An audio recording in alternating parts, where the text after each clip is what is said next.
Assalamualaikum warahmatullahi wabarakatuh. Innal hamdalillah nahmaduhu wa nasta'inuhu wa nastaghfiruh wa na'udzu billahi min syururi anfusina wa min sayyiati a'malina. May yahdihillahu fala mudhillalah wa may yudlil fala hadiyalah. Asyhadu an la ilaha illallah wa asyhadu anna Muhammadan abduhu wa rasuluh la nabiyya ba'da. Allahumma salli wa sallim ala nabiyyina Muhammad sallallahu alaihi wasallam wa ala alihi wa sahbihi wa man sara ala nahjihi ila yaumiddin. Amma ba'd. Ayo ikhwah, kajian akhlak pagi ini adalah tentang khianat. Kemarin khidlan. Khidlan itu pembiaran ya. Pembiaran orang lain dalam kesulitan, kita mampu membantu tapi kita tidak bantu, yang kemarin. Jadi ini membahas akhlak yang tidak baik. Akhlak-akhlak yang tidak baik secara berurutan, terus dari alif, nah sekarang kha, khianat. Mana khianat? Al-khianatu naqidul amanah. Khianat lawan kata amanah. Jadi kalau amanah berarti tidak khianat, kalau tidak khianat berarti amanah. Min khanahu khaunan wa khianatan makhanatan wa akhnanahu fahuwa khain wa khainah wa khauna wa khawan jam'u khanatun wa khawana wa khuwan. Itu bentuk-bentuk tasrifnya. Mana khianat secara istilah. Jadi kalau secara bahasa, khianat lawan dari amanah. Al khianatu mukhalafatul haq binaqdil ahdi fissir. Definisi khianat itu adalah menyalahi kebenaran, enggak benar. Perbuatan tidak benar dengan melanggar janji. Melanggar janji fisir dalam bentuk sir. Sir itu tidak tampak, rahasia. Ya. Mestinya dirahasiakan, tidak dirahasiakan. Wal adharu annaha syamilatun li jami'it takalif syar'iyyah. Yang zahir amanat itu ya adalah mencakup seluruh takalif, seluruh tugas-tugas yang diemban oleh kaum muslimin itu adalah amanat. Sholat itu juga bagian dari amanat. Jadi kalau kita nggak sholat berarti khianat. Wakila hiyal istibdad bima yu'tamanul insan alaihi min amwal wal a'rad wal haram wa tamliku ma yastauda'u wa mahamidat muwaddihi. Ya, ada yang mengatakan khianat itu istibdad, menyalahgunakan.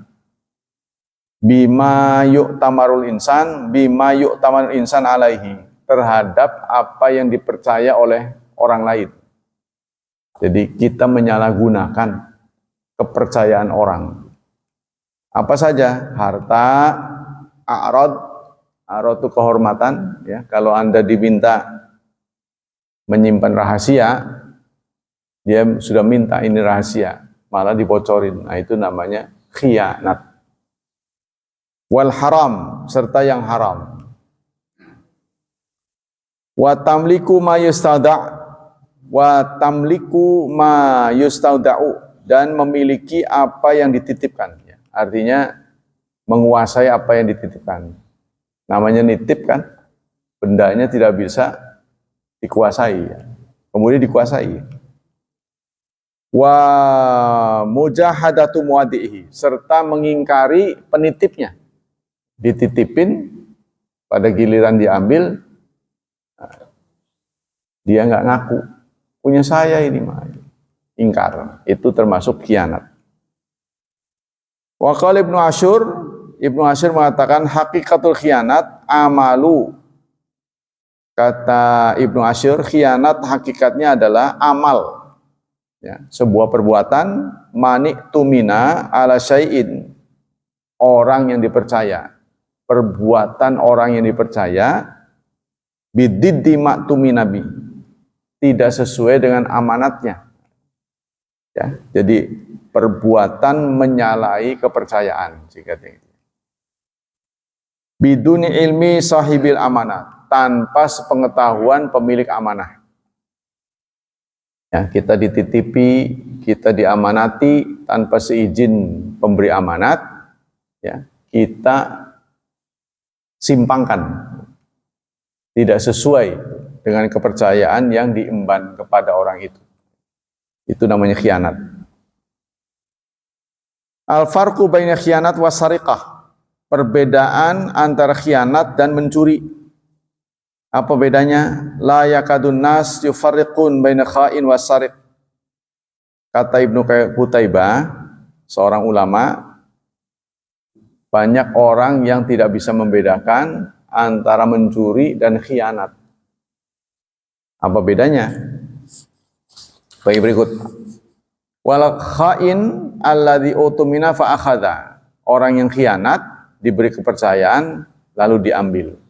Kan tadi itu, dititipi sesuatu dipakai. Berarti dicuri. Wasariq man sarakaka sirran bi ayyi wajhin kana. Yang namanya sarik, mencuri, adalah orang yang mengambil milikmu secara rahasia. Tidak ketahuan, itu mencuri. Kullu khain sarik, setiap orang yang khianat adalah pencuri, tapi tidak setiap pencuri khianat. Kayak gitu. Setiap orang yang berkhianat adalah pencuri. Pencuri kepercayaan, ya, pencuri kepercayaan. Tapi tidak setiap orang mencuri khianat. Tuh, katanya, mungkin ini kalau khianat tuh lebih kepada duluan gitu ya. Bendanya sudah dipercaya duluan, kayaknya begitu. Jadi sudah ada nego sebelumnya. Tapi kalau mencuri belum tentu nego. Tiba-tiba ya, benda orang diambil. Tapi kalau khianat, bendanya sudah jumpa dengan pemilik. Khianat. Zamul khianat wa nahyu anha.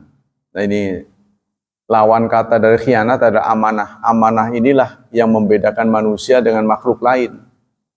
Saat makhluk-makhluk raksasa yang Allah ciptakan menolak, ya, dalam surat 33 ayat 72, Allah berfirman, inna aradnal amanah, kami tawarkan amanat, alas samawati wal ardi, terhadap langit, bumi, dan gunung. Fa'abaina, mereka menolak. Tapi manusia nerima. Tuh ya, jadi manusia itu ada pengemban amanat. Bumi, langit, dan gunung nggak mau. Karena amanat ada khianat. Kalau amanat berarti ada khianat. Khianat berujung dengan hukuman. Nah itu, mereka nggak mau. Ya, jadi kalau khianat dihukum. Nah itu mereka menolak. Ketercelaan khianat serta larangan tentang khianat pada Quran dan hadis. Dalam Al-Quran kita temukan dalam surat 8 ayat 27. Allah menyatakan wa takhunu amanatikum. Ya, kemarin sudah dibahas ya. Kita tafsirnya juga tentang khianat ya. Yang kedua itu pada agama tuh. Wa takhunu amanatikum itu khianat pada agama. Jadi kata di sini khianat itu dalam Al-Quran ada 5. Pertama, mengkhianati agama. Nah ya, surat 8 ayat 27. Yang kedua, mengkhianati harta dan nikmat. Kufur nikmat itu juga khianat. Ya. Diberi kesehatan, tidak digunakan kesehatan untuk ibadah, itu khianat.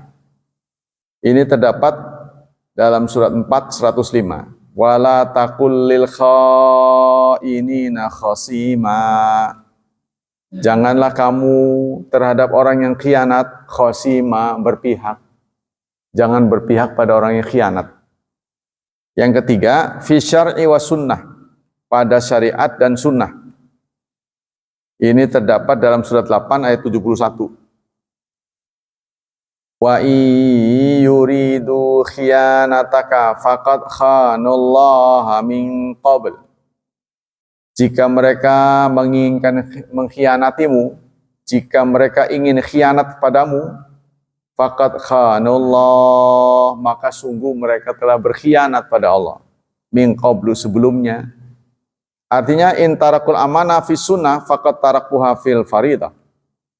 Kalau mereka ingin meninggalkan amanat pada sunnah, maka mereka juga sudah meninggalkannya pada yang wajib. Ya, katanya disebut faridah dan sunnah. Sunnah berarti lawan dari fardu. Jadi kalau mereka sudah mulai nggak menjalankan sunnah-sunnah, nanti cenderung yang wajib juga timbat, ditinggalkan. Kalau sunnah-sunnah udah malas mengerjakannya, nanti merembet ke yang wajib-wajib. Nah, maka sunnah itu untuk membackup yang wajib. Yang keempat, khianat bimana zina.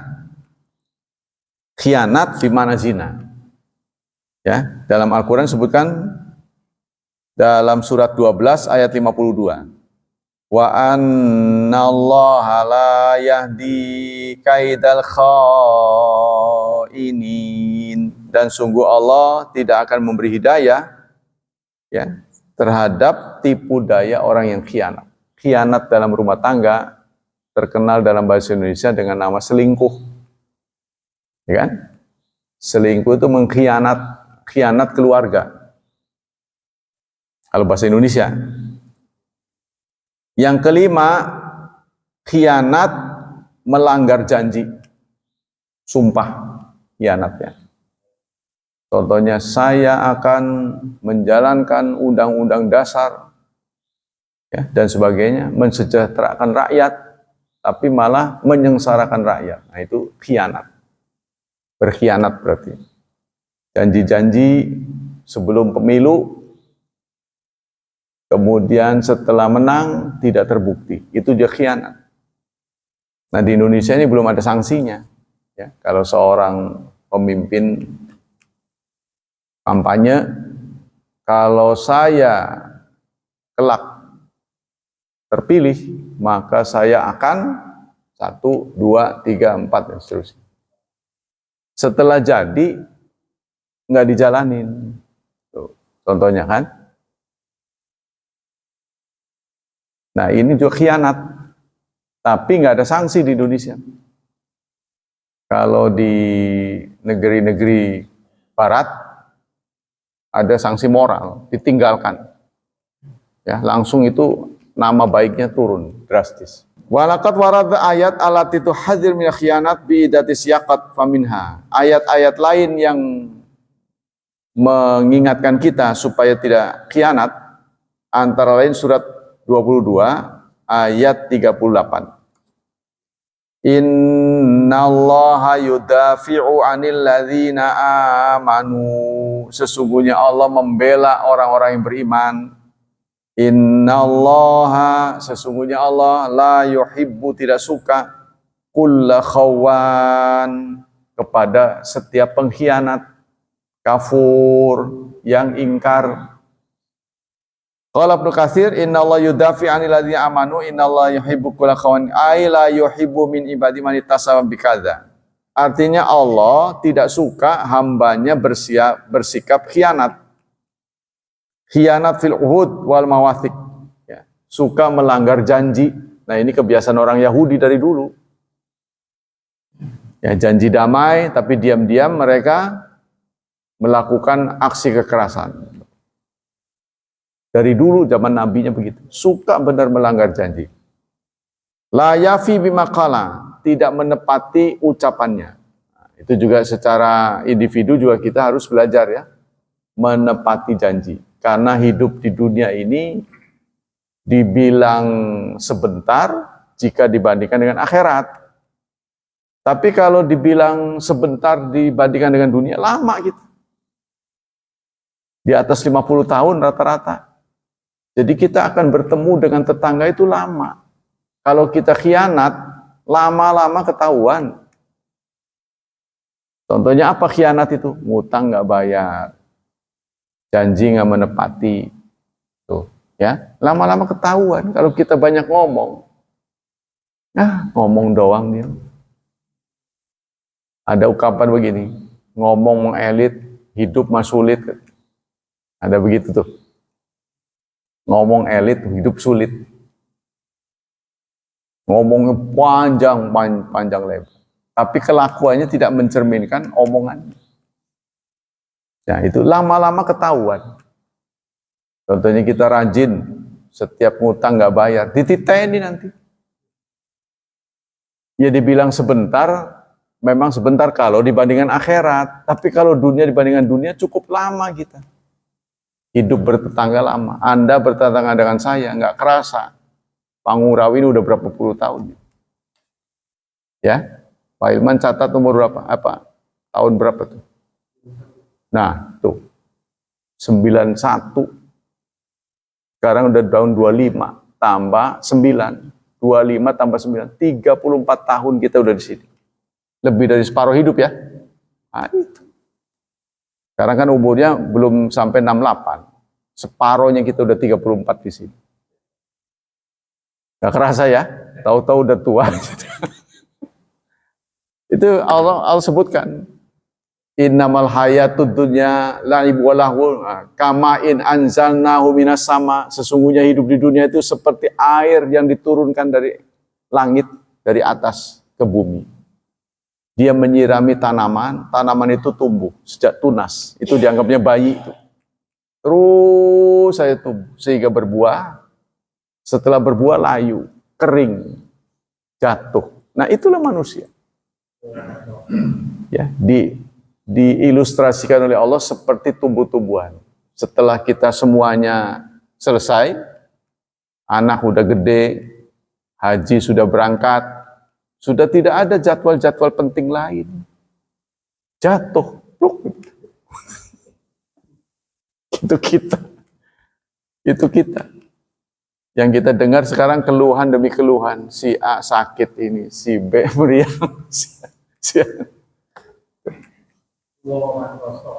Iya. Tapi saudara, patut saya ingatkan, kemarin saya berkunjung ke rumah sakit sini, ketemu dengan pasien.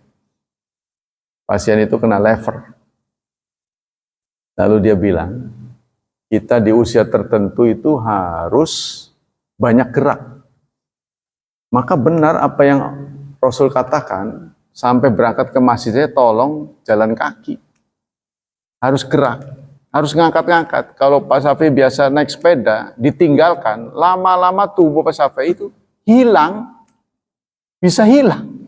Contohnya, kita tadinya sekian mili, susut, kemana ini daging nggak tahu. Dan kalau sudah susut, susah baliknya. Oh gitu, hati-hati ya, tancap. Jadi ada orang peristiwanya begini, karena ada problem rumah tangga, jadi dia di rumah terus, lama-lama dengkulnya hilang. Bisa jadi, loh kemana? Katanya gitu, ini kan jarang gerak. Makanya kita harus gerak, jadi harus ada kegiatan. Jadi istilahnya kalau dalam kesehatan masanya hilang, masa, bukan masa S1 ya, masa 2 dia. Volumenya hilang.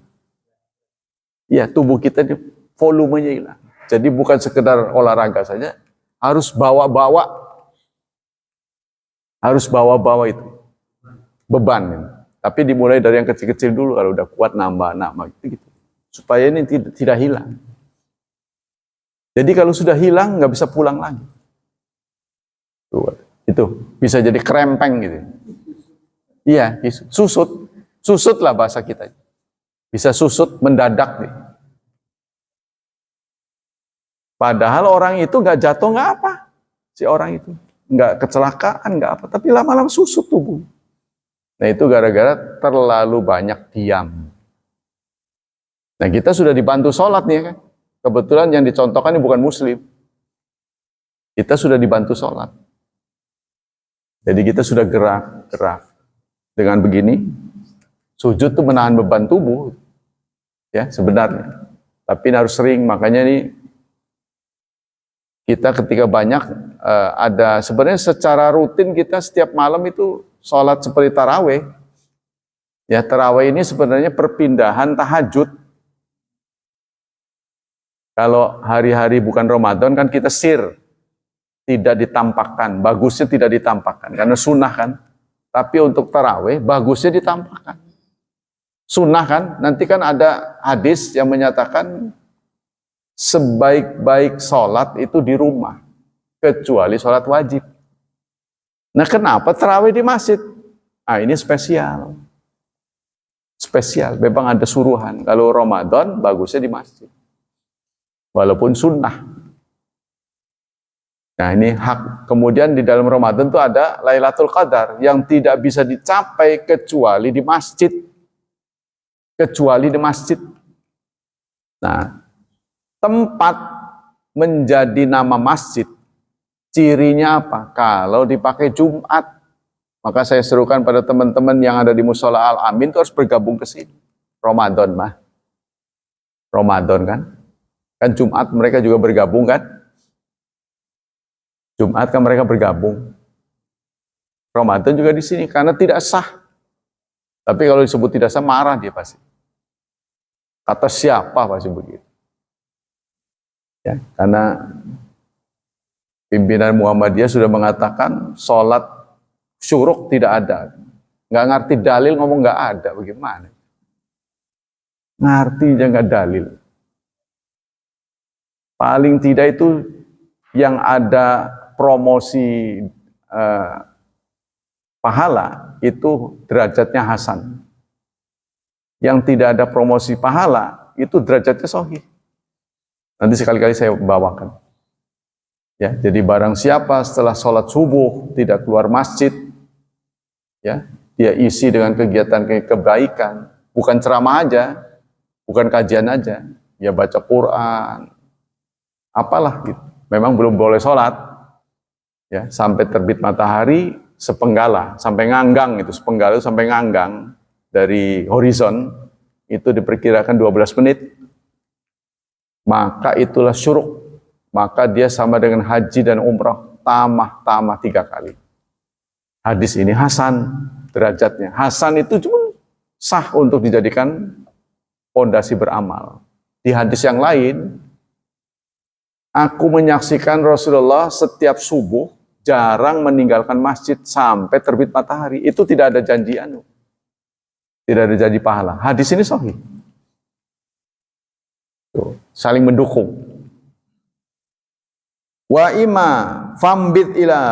Kemudian dalam surat yang lain, surat 8 ayat 58, wa imma takhafanna min qaumin khiyanatan fambit ilaihim ala sawa. Jika kamu takut pada suatu kaum akan berbuat khianat, kita sudah melakukan perjanjian keamanan, tapi mereka duluan melanggar. Di mana teman-teman kita diserang. Nah, kalau sudah kejadian begitu, ya konyol kalau kita tetap pada perjanjian, ya konyol lama-lama habis. Orang Islam setia pada perjanjian, mereka tidak setia. Habislah teman kita. Maka kalau begitu harus dinego ulang. Ceritanya gitu. Fambit ilaihim ala sawa, maka Anda harus menego ulang. Mau terus apa enggak nih? Oh ya? Karena umat Islam setia pada janji. Meskipun kesetiaannya itu menyakitkan. Teguh pada janji itu menyakitkan. Jangan suka mudah percaya pada posting-posting dari internet. Langsung diamalkan. Mengenai Sya'ban juga. Barang siapa yang baca begini, baca. Nggak susah-susah. Jangan selalu pada saya. Sumbernya mana gitu aja. Kalau Anda mendapat fatwa dari seseorang, sumbernya mana? Maksudnya riwayatnya siapa? Bisa ditelusur.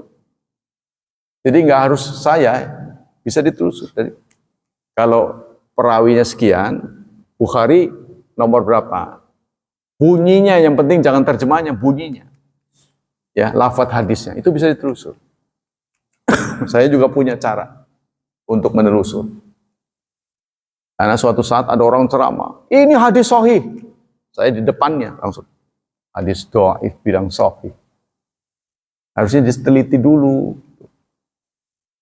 Ya, ada lagi hadis yang saya pernah ditegur tentang Ramadan.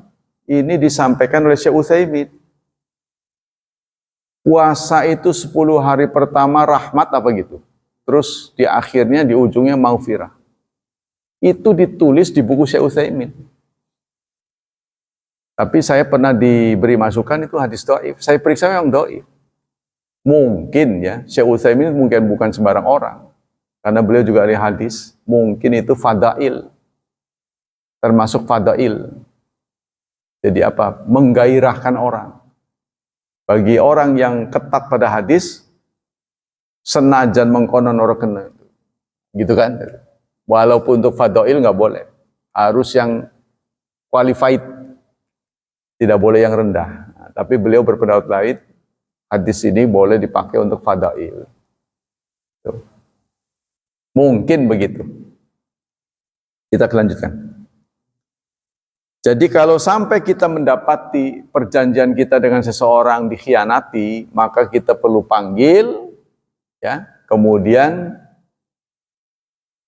kita nego ulang.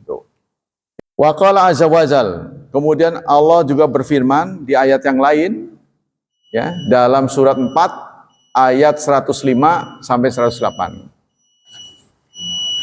Inna anzalna ilaikal kitaba bil haqq. Sesungguhnya kami menurunkan kebenaran, ya, Alkitab dengan membawa kebenaran. Untuk apa? Litahkuma bainan nas, agar Anda mengadili dengan kitab itu sesama manusia, supaya dijadikan patokan keadilan. Bima arakallah, dengan apa-apa yang Allah berikan padamu. Wala takun, dan janganlah menjadi lil khaini khasima, berpihak pada orang khianat. Tuh. Ya, jangan berpihak pada khianat, jangan membela orang khianat. Wastaghfirillah, minta ampun kepada Allah. Innallaha kana ghafurar rahima, sesungguhnya Allah Maha Pengampun, Maha Penyayang. Wala tujadil anil ladzina yakhtanuna anfusahum, janganlah kamu membela orang-orang yang mengkhianati diri mereka. Orang khianat dibela. Innallaha la yuhibbu man kana khawanan athima, sesungguhnya Allah tidak menyukai orang yang berkhianat dan berdosa. Yastakhfuna minan nas, mereka ngumpet dari manusia. Di depan manusia mereka tidak memberitahu, ya. Tapi wala yastakhfuna minallah, mereka tidak bisa sembunyi dari Allah. Kepada manusia mereka bisa. Wa huwa ma'ahum, kenapa tidak bisa bersembunyi? Karena Allah menyertai mereka. Id yuthbituna ma la yardha minal qaid yubayitun, ketika mereka membicarakan apa-apa yang Allah tidak ridhoi, yaitu merencanakan pembunuhan. Ya, saking susahnya menghalangi Nabi, menghentikan amalan Nabi, menghentikan dakwah Nabi, maka mereka merencanakan pembunuhan. Nah ini Allah tahu, manusia nggak tahu. Ya, wa kana Allah bima ya'maluna muhita, dan Allah muhitan, meliput apa yang mereka kerjakan, ya. Begitu juga dalam surat At-Tahrim, surat ke-66 ya, At-Tahrim, ayat 10. At-Talaq 65, At-Tahrim 66. Surat 66 ayat 10, daraballahu mathala, Allah memberikan perumpamaan lilladzina kafaru, tapi perumpamaan orang kafir. Imra'atan Nuh, perempuannya Nuh. Nah, dalam Quran ini ada istilah perempuan dengan menggunakan beda lafal. Ada yang menggunakan istilah zaujun, ada imra'ah. Ya, kalau diistilahkan dengan zaujun, berarti pasangan itu akan terus sampai di akhirat. Ya, dunia dia menjadi istri, di akhirat menjadi bidadari. Lanjut. Tapi ada pasangan yang hanya di dunia saja. Di akhirat tidak ada lanjutannya. Itu digunakan istilah imra'ata. Nah ini sama dengan ini. Kami memberi contoh ya istri Nuh. Nah, ini menggunakan imra'ah. Berarti dia tidak lanjut. Ya, sebab dia bertentangan dengan dakwah Nabi Nuh. Akhirnya ditinggalkan. Dia nggak selamat. Jadi anak Nabi Nuh dan istrinya tidak selamat. Wa imra'atul Lut, dan istri Nabi Lut. Ya, jadi apalagi istri di bawah Nabi, istri Nabi saja ada yang nggak solehah. Ya, tidak semua istri suaminya benar dan istrinya benar, belum tentu. Kanata, kedua-duanya tahta abdain, berada di bawah hamba kami, maksudnya menjadi istri, solihain min ibadina, solihain dari hamba-hamba kami yang solih. Fakhanatahuma, maka keduanya khianat. Jadi kesalahan kesalahan istri Lut, dia memberitahu kaumnya ada tamu ganteng. Padahal tamu ganteng yang dimaksud adalah malaikat.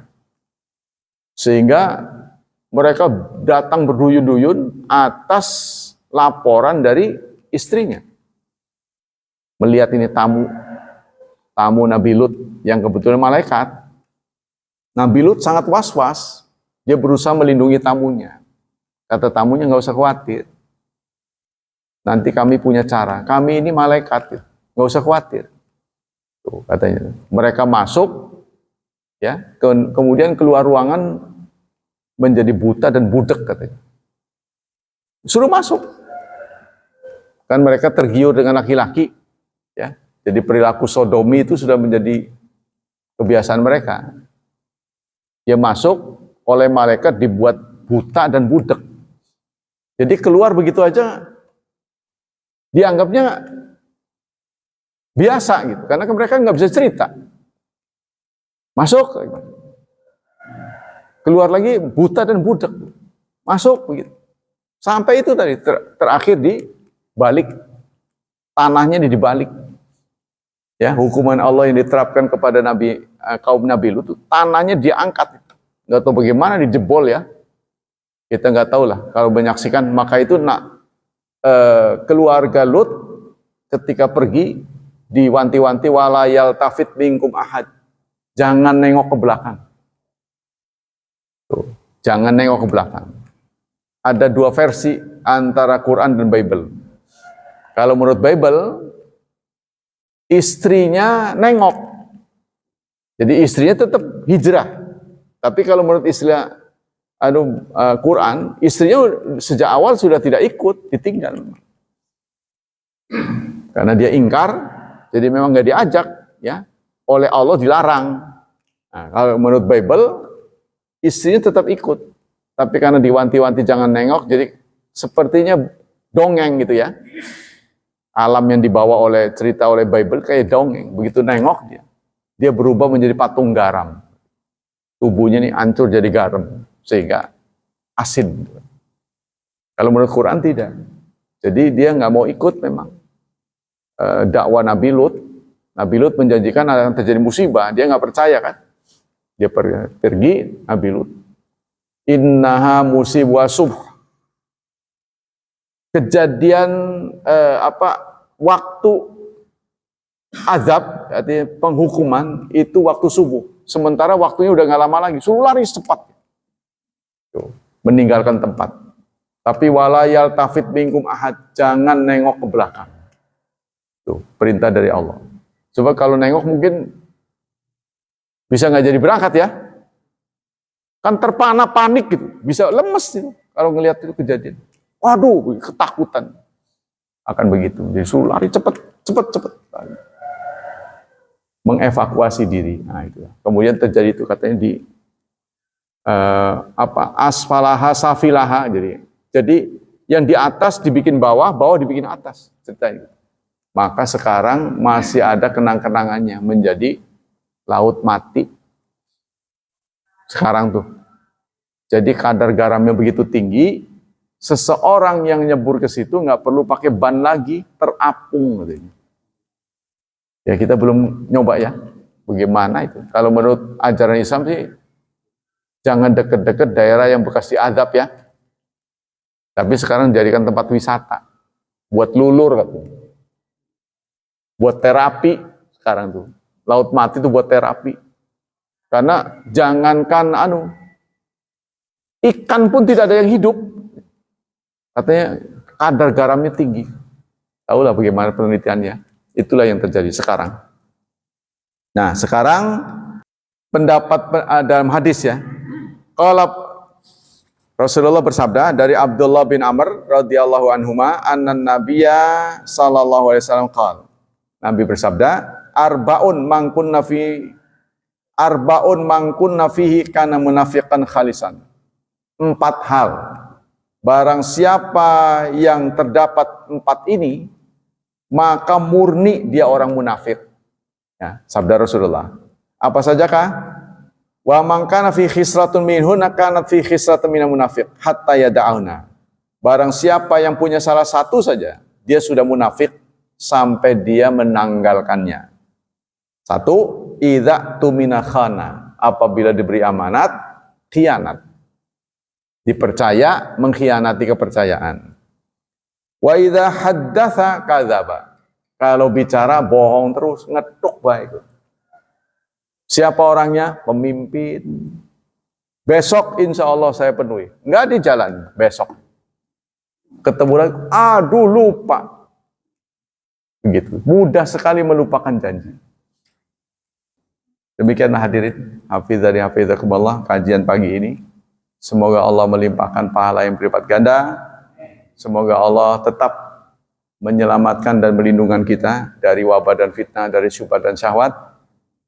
Kita senantiasa berdoa, semoga hidup anak-anak kita dimudahkan oleh Allah, diberikan kemudahan, diberikan keberkahan, dan ditakdirkan menjadi hamba Allah yang saleh dan salihat. Subhanakallah wa bihamdika, asyhadu an la ilaha illa anta, astaghfiruka wa atubu ilaik. Wassalamualaikum warahmatullahi wabarakatuh.